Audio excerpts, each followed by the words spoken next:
Hello বন্ধুরা, তোমরা দেখতে পাচ্ছ আমার কড়াইতে এক কড়াই প্রবাল।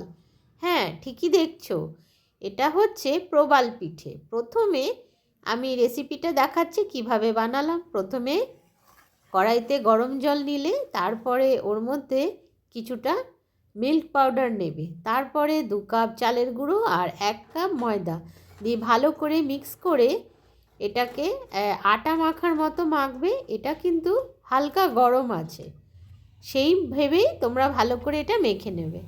তারপরে 30 মিনিট একটা কাপড় দিয়ে ঢেকে রাখবে। এরপরে ওটাকে মণ্ডগুলোকে নেবে, নিয়ে ভালো করে গোল গোল করে বাটির মতো বানাবে, আর ওর মধ্যে নারকেলের পুরটা স্টাফ ভরবে।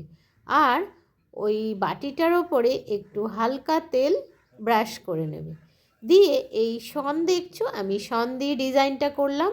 এই আস্তে আস্তে এই ডিজাইনটা করে নিলেই তোমার প্রবাল রেডি, মানে সেন্ট মার্টিনের প্রবাল, যেটাকে আমরা জেনে থাকি বা দেখেছি। ব্যাস, এবার একটুখানি জল দিয়ে 10 মিনিটের মতো স্টিম করে নিলেই তোমার প্রবাল পিঠে রেডি। আজকের মতো টাটা, এনজয়।